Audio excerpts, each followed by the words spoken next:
steps of the historic Alamance County Community Courthouse in Graham, where Outlaw was reported to have been hung from an elm tree 154 years ago.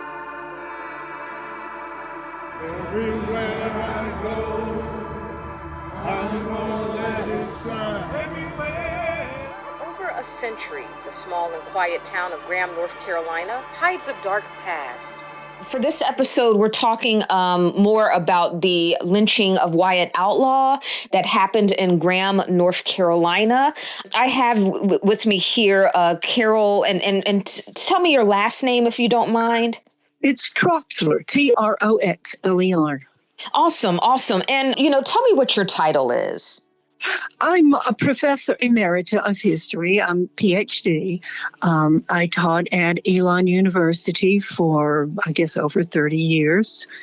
And my specialty is British Isles history, and I've done a lot of work with revolutionary history and migration of loyalists to Canada. But for the past 25 or so years, I've been involved in Reconstruction history, particularly in this area.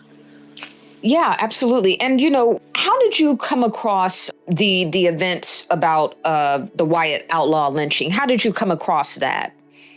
Well, I belong to the group that originated that, which is the Alamance County Community Memory Coalition.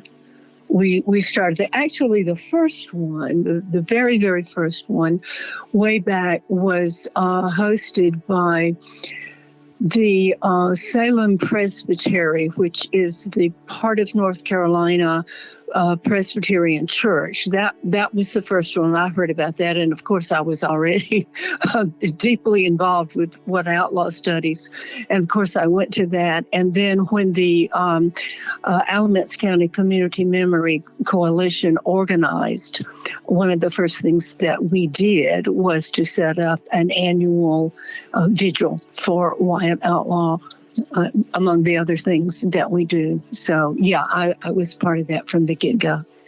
Yeah. And, you seem to be very, well-versed on the incident. For those who don't know, and I do have some notes written down here, Wyatt Outlaw, he was actually elected as Graham, North Carolina's first African-American town commissioner and constable. He was lynched by the White Brotherhood, the branch of KKK, February 26th of 1870. I came across this incident in history just by, doing some Googling. I can't remember how I came about it, but I was shocked because I didn't know that this really happened. So from what you know and what you're understanding, what other details about the lynching that you found out in your research?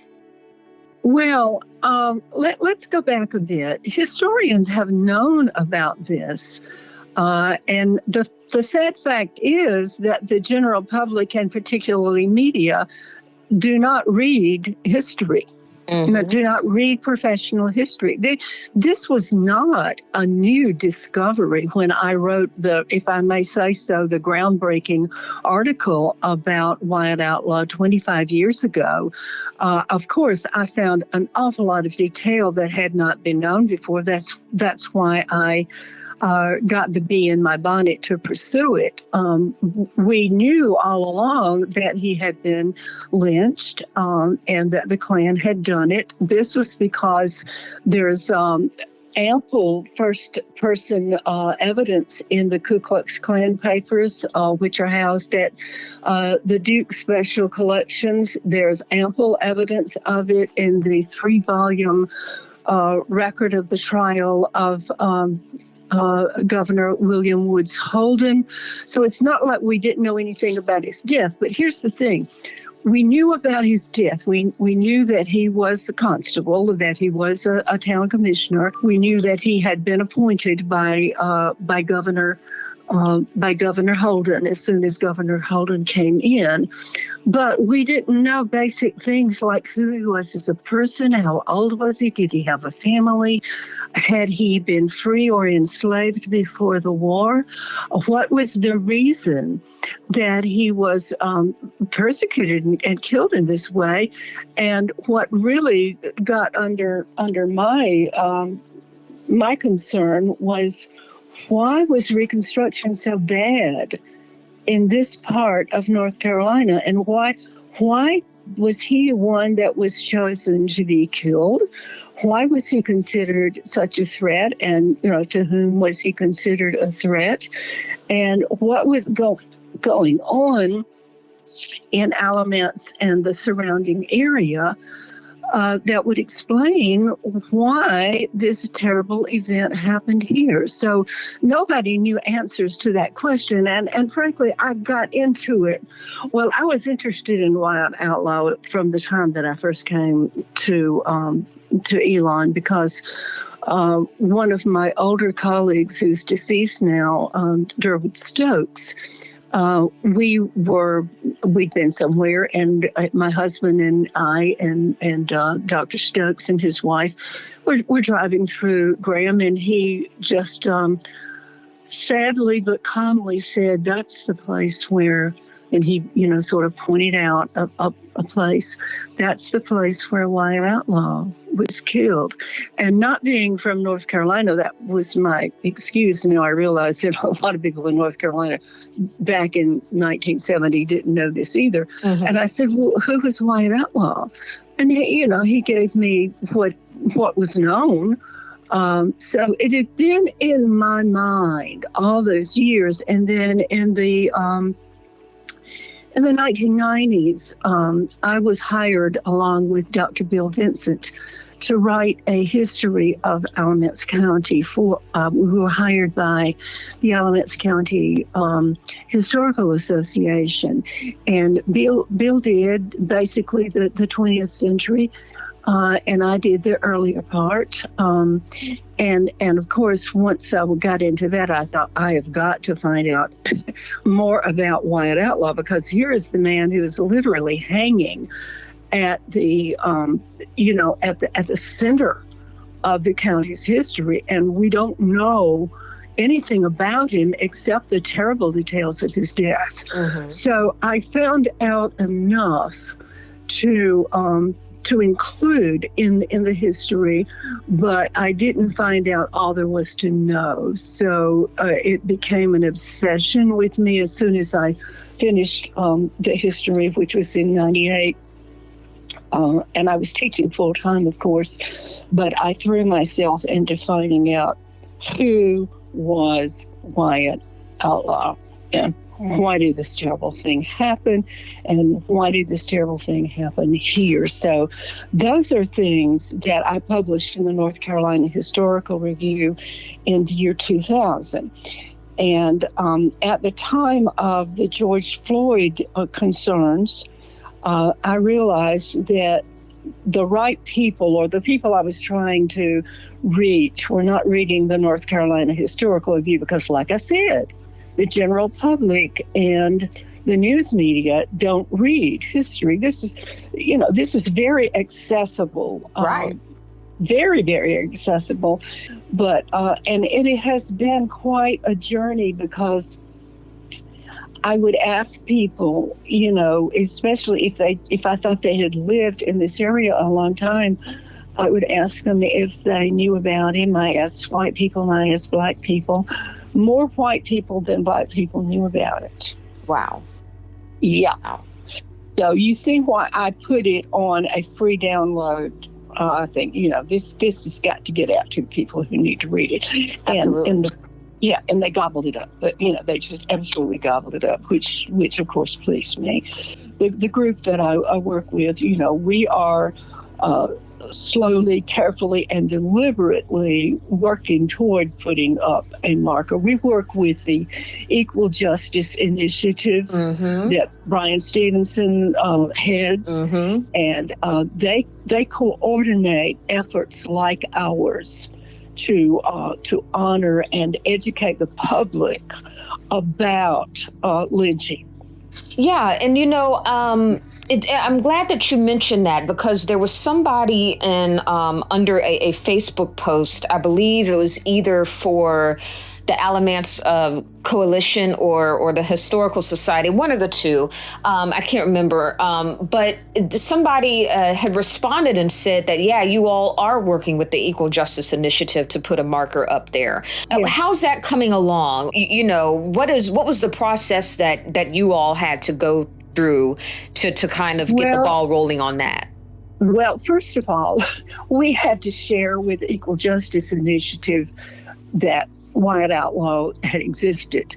That the whole terrible thing had happened, because and this is just a byproduct of the early stage of EJI's planning. At first, they started their coverage of lynching, I think in 1890, because the heaviest time of lynching was between 1890 and 1920. So that was what they were targeting. And then we got in touch with them and said, look, we've got two gentlemen who were killed in 1870, and we want to do something with them. So, of course, I sent them the information that we had, and let them see that, yes, this is a well-documented lynching and that we're not making this up. And so of course, they gladly accepted us. We satisfied them on the two men in 1870, and also for the one man that they did know about who was killed in 1920. So those are the three that we are working on. So we're going to get 3 markers eventually, and we're doing the education part of it now, which frankly is absolutely basic. And that actually leads to my next question too.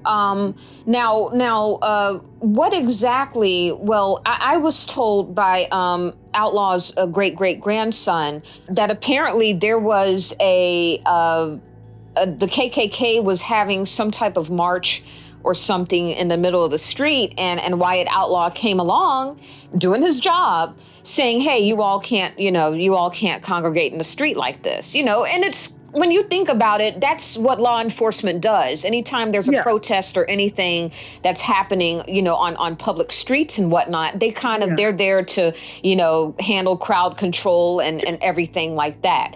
So, I gave a little bit of it, but if you have any more details about what exactly led to his lynching, definitely share that for sure. Sure. And I'm so glad that you got to meet Dr. Merritt. He's just, really a wonderful support for us. And what he said was true. It wasn't a march. It was a group of people on horseback representing, whatever group we want to call the KKK, because, of course, they had different names for different groups. But they rode through Graham, and they didn't fire any shots, but they had their guns with them. And the constables, it was I think it was 5 men, 2 of them were black, Henry Holt and Wyatt Outlaw. But they went out and told those people that they had to go home. they had to get off the streets of Graham. That was the last thing that happened. Going back to 1866, every county had the opportunity to send 2 representatives to a Freedmen's Convention in Raleigh, the statewide Freedmen's Convention.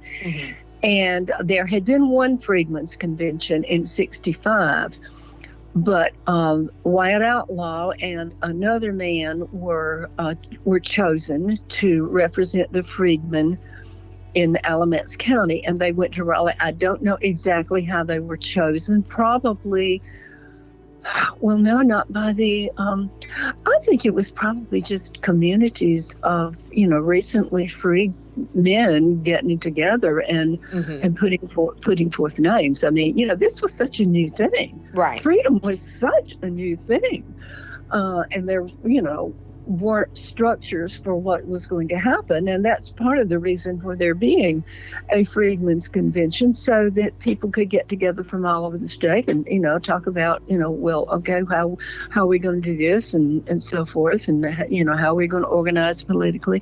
So Wyatt Outlaw went to that one, and the Governor Holden was one of the speakers when Outlaw came home. He was an organizer for the Union League in Alamance County, and that's a common pattern that representatives at this Freedmen's Convention went home and generally were among the organizers of a Union League. And the Union League was basically intended to build citizenship, to be a training ground for freedmen who, soon would be absolutely qualified to vote and who were expecting to be able to vote. How do we conduct ourselves? And it was, there were different freedmen's leagues were accused by critics of doing various bad things, which, I can't speak for all of them, but it didn't happen. It didn't happen here. Outlaw was the head of the Freedmen's League, and there were people who wanted to do violent things. There were people who came to the meetings who wanted to burn barns, which was that was the obvious thing to do. And he talked against that. There are plenty of people who were at those meetings who testified later in Holden's trial that Outlaw did, that he talked against burning barns or doing anything like that. Mm-hmm. So, anything that you could make up about him. I mean, there's no trash about him, insulting white women or, any of that garbage. That just didn't even come up. Yeah. I mean, what you described just now and, what his great-great-grandson, Dr. Merritt, described, I mean, he seemed like he was a man who wanted his community to succeed. He seemed like he was really a part of the community. He seemed like he was a just man, When I went into really investigating him, of course, I was prejudiced in his favor, but I had to ask myself, okay, you don't really know why this man was selected. What if he turns out to have done something really awful? Mm-hmm. I mean, as a historian, I had to ask myself that. Can you handle it if he find that, that he did something really awful? And, my thought was, I'm searching for the truth. I'm going to go for whatever's out there, whatever apples fall off the tree. I'm going to have to pick them up and deal with them. But I did not find a single thing. Yeah. Not a single thing. Even people in the Klan who gave testimony. Well, one of them in particular said he was killed because he was a politician. There was no other crime alleged. And I'm quoting him. Mm-hmm. I'm quoting that Klansman who gave a lot of testimony. There was no other crime alleged. So, obviously he's getting black men to vote. Mm-hmm. He's getting them to vote for the Republican Party. Mm-hmm. So that's why he was killed. Yeah. He was the top dog. Yeah. And I think that it means a lot. Governor William Holden, this was back in 1870, so this is like, right after slavery ends. And obviously, you can't just wave a magic wand and then everybody feels differently. There were still absolutely definitely racist sentiments towards Black people still at that time, even when, slavery had ended a little less than a decade before. So it seemed like it really meant a lot. Governor William Holden seemed like he thought a lot of Wyatt Outlaw in order to, choose him to be the constable of a town in North Carolina. I mean, that really says a lot. That really means that Governor Holden obviously thought a lot of him in order to appoint him that role. Yes, and also Holden asked Republicans from various counties, and he had to look at all the counties and decide, who's going to be clerk of court, who's going to be the commissioners in the towns, that sort of thing. He also met he also met Wyatt Outlaw at the Freedmen's Convention, the Second Freedmen's Convention. So he knew about Outlaw in two ways. He had a respected person to nominate him, or to say, this is somebody you want. Well, obviously Schaffner knew. He knew Outlaw and had known him for some while. Or, how would Outlaw gotten into Schaffner's head? So, it wasn't just the governor. It was, the governor asking and getting that advice. So that's the way, that it initially happened. But nobody said anything. There was a kind of a renegade from the Union League. His name was, I've forgotten his first name, but his last name was Paisley. And he was violent prone. And he spoke up for violence in the Union League meeting. And he and Outlaw were on opposite ends of the argument. So Paisley went out and got a group of people together and made a raid on some Black people and said that they were the Ku Klux Klan. Wow. And, it was kind of bizarre. And he's the only one who ever said anything negative about Wyatt Outlaw. Now, was Holden, was he more leaning, would you say that he was progressive? Because like I said, the fact that he chose, Black men during this time of history to lead or to have a leadership position, that's a pretty big deal. So did Governor Holden have progressive leaning ways about his beliefs? Well, he developed them, and I can't criticize him and other people who changed their positions during this time. But when Holden started out, he was for slavery. He was for secession. He didn't, he wasn't a drum beater or anything like that. But he became a force in the Democratic Party during the war, but just before and during the war. And he did that by being a very successful newspaper editor. But the cynical way to say this would be he saw which way the wind was blowing, and he changed to Republican after the defeat of the Confederacy in the Civil War. I'm not going to say that, but there are people who do say that. You could say, well, he was wishy-washy. He changed his mind, but he changed his mind only in one direction. Mm-hmm. Only one direction, and it's a direction that we would characterize as progressive, yes.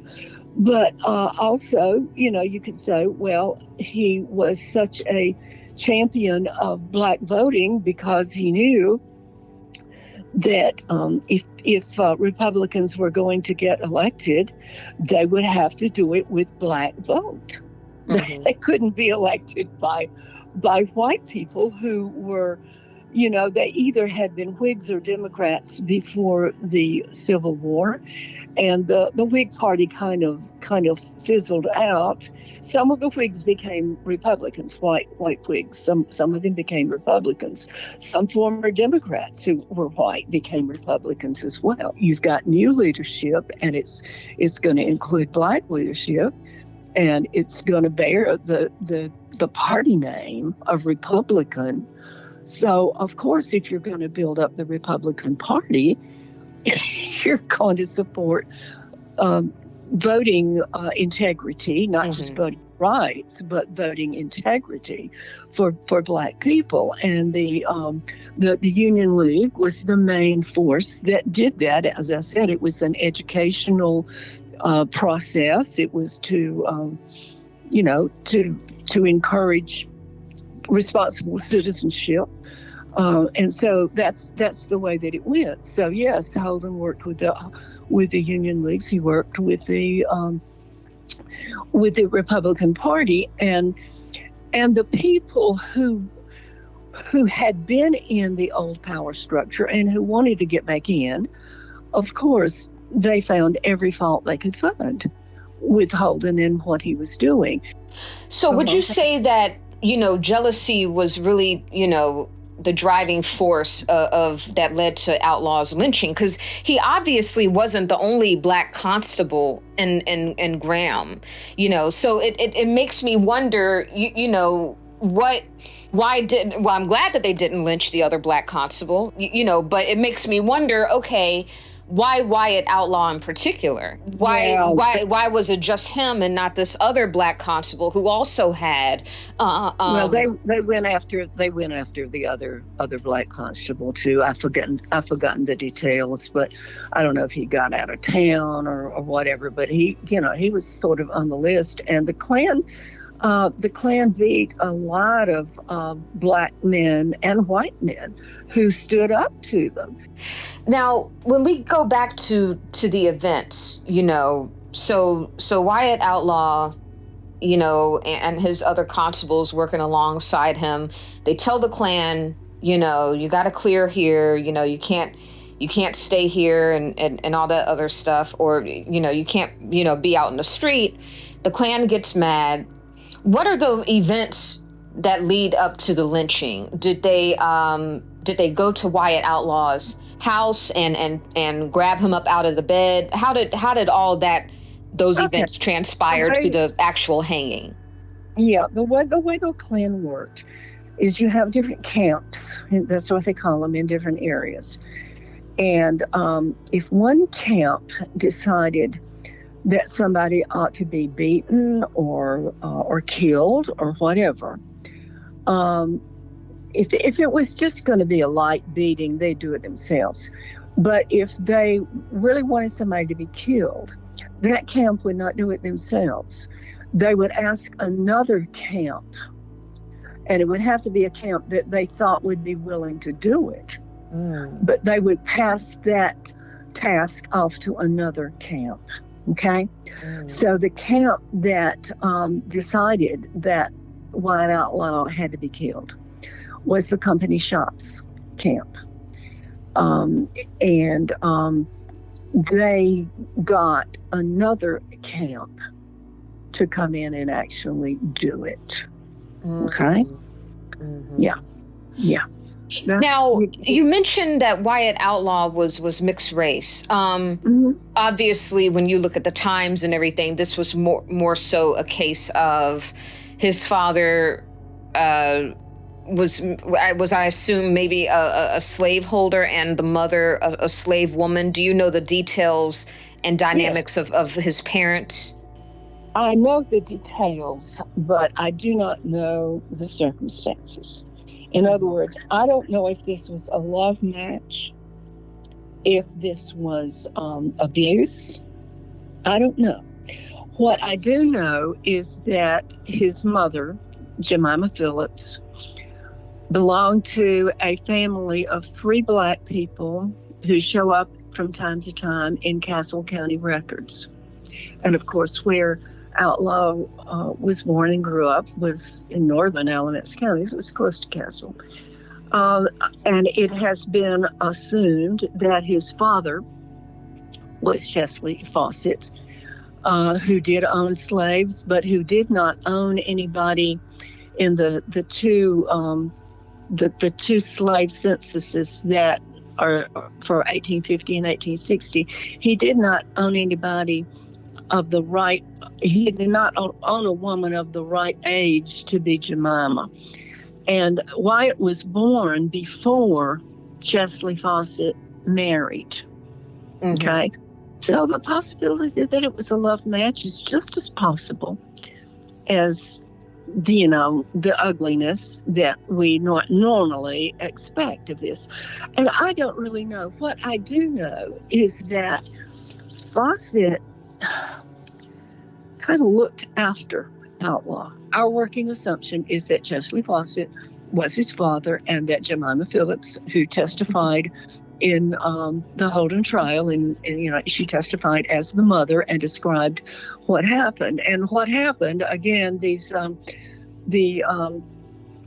company shops people ordered his death, and a camp out in the Haw Fields, east of Graham, they were the men who actually did the deed, who were accused and who were tried, but they were never punished because by the time that they were tried, the state legislature, this is after they had impeached Holden and removed him from office, the state legislature, which is almost completely Democrats, in 1972, passed a law of general amnesty, pardoning anybody who went about disguised and committed crimes, and also in other words,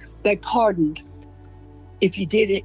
If you were working for the Klan, you were pardoned, and also if you were operating as the Union League, you were pardoned. Well, the Union League didn't do diddle, right? We're going to get rid of everybody. I mean, we're going to pardon everybody, no matter which side they were on. We're going to be even-handed with this. And so that's the thing, because you mentioned Albion Turgey. I think I hope I pronounced his name right.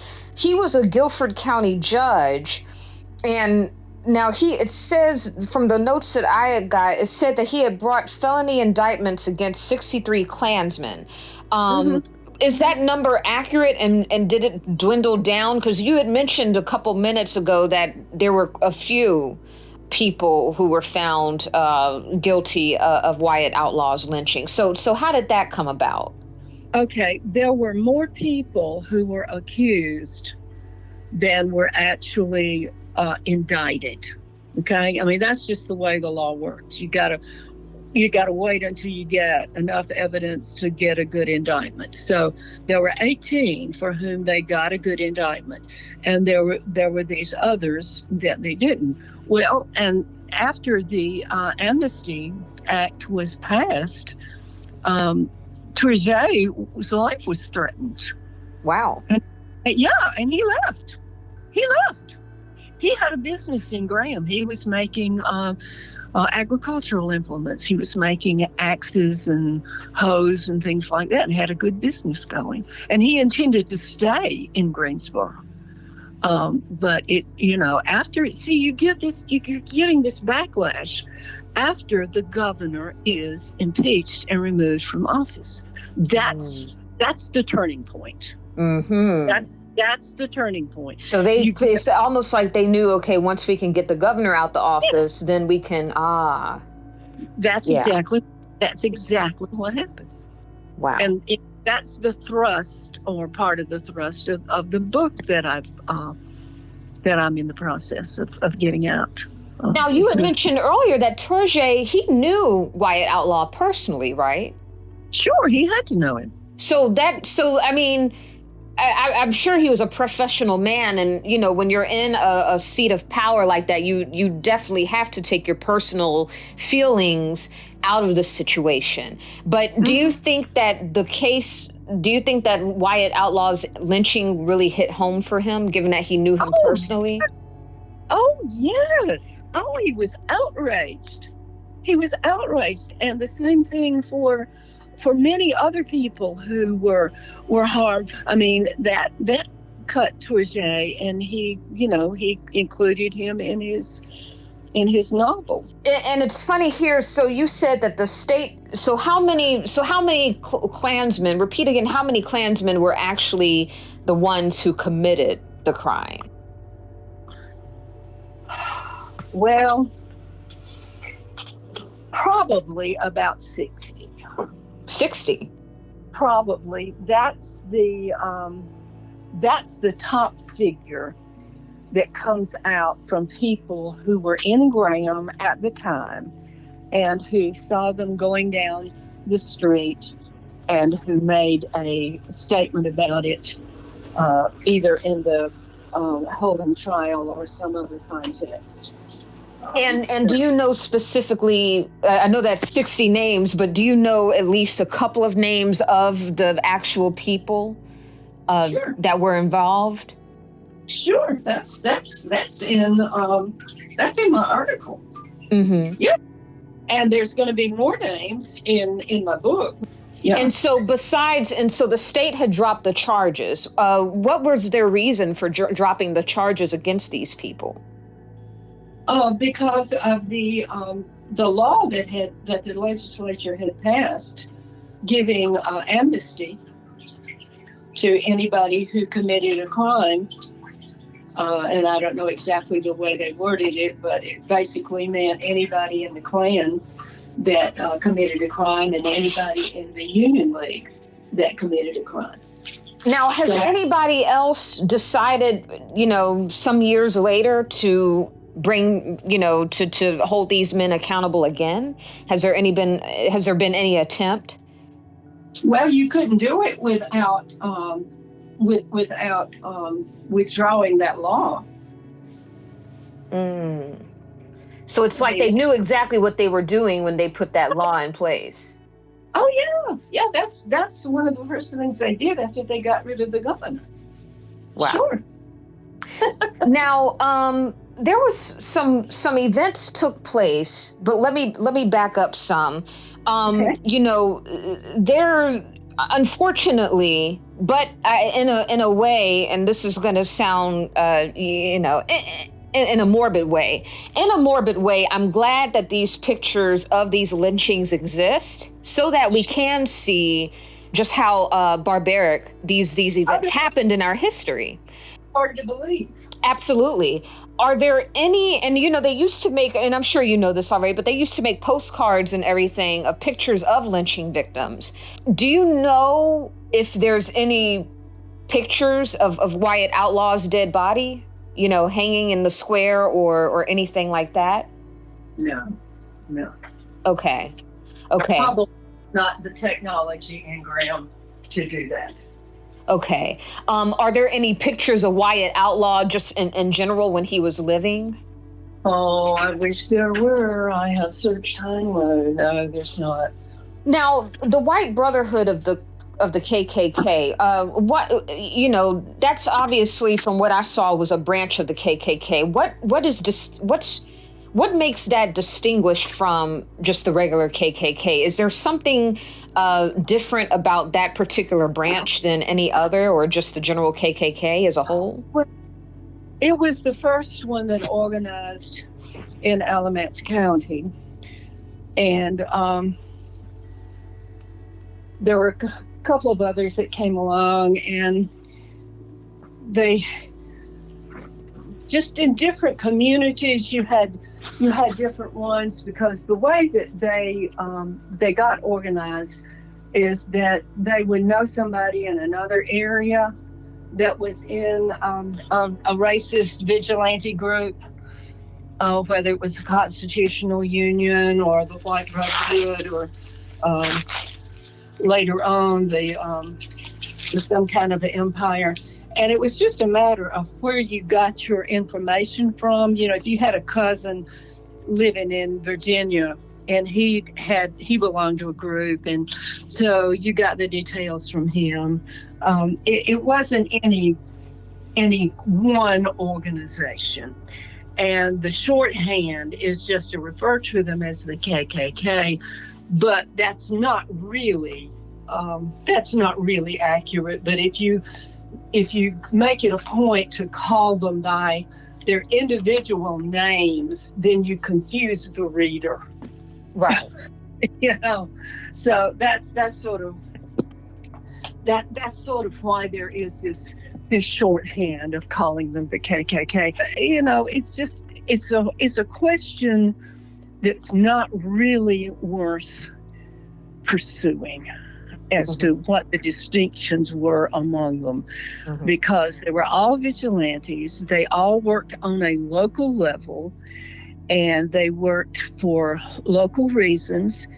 And if one was a little more active than the other, then some others might ask them to do a job for them. Right. And they were all evil, right? They were all bad people at the end of the day, right? Now, my last set of questions, when I was at the vigil back last month, and this was quite sad. It really bothered me. And Dr. Merritt had mentioned this to me also when I spoke with him as well. Was Wyatt Outlaw's body now after his body was cut down from the tree near the courthouse, the old courthouse, his body was brought into the courthouse and was kind of just there at the entrance rather. It seemed to me as though his body was never claimed, because Dr. Merritt said that he doesn't know where Wyatt is buried. Do you have any information on the process of his burial and if his mother or his family had claimed his body after the lynching occurred? I'm sure they did. And I'm sure they had white allies who helped them. Okay. Why do you say that? Because I know that there were white friends of outlaws who had access to the to the courthouse. Somebody had to unlock the courthouse to take him in. The clerk of court was a close friend and Republican ally, Wyatt Outlaw. Wow. And I have no evidence of this, but just knowing that the two of them were close, I mean, I would think that sure, this man got him down where he had been abused. His mouth had been knifed, and somebody had a cigar in his mouth, and so I just feel sure that there's some people who got him down and got him in the courthouse and probably cleaned him up and made him look presentable. And his mother went in to see him. She said she did, and he was lying out on, she called it, she didn't know if we should call it a bench or a table, but he was laid out, in a respectful manner. So there are several places that theoretically could be his burial site. I have there are three that I think of, but I have no evidence of either of them. It's just that, knowing the situation and knowing who's who and where they are and what the weather was. Weather's always important. It was February. I can theorize to myself. I don't do it publicly, but I have no proof that either of those three places is the place. But yeah, I feel sure that he was given an honorable burial. I mean, why wouldn't he? Right. And I mean, and it goes to show you, it seems as though obviously, I think that if there's a point in which, we kind of don't know, and especially a family member like Dr. Merritt, if we don't know, given that we don't know where he was buried, obviously it seems as though this was an event that they did not want people outside of Graham to know about. Sure. I mean, it was kind of like, let's just bury him. Let's get this over with and pretend that this didn't happen. Well, and the people who killed him,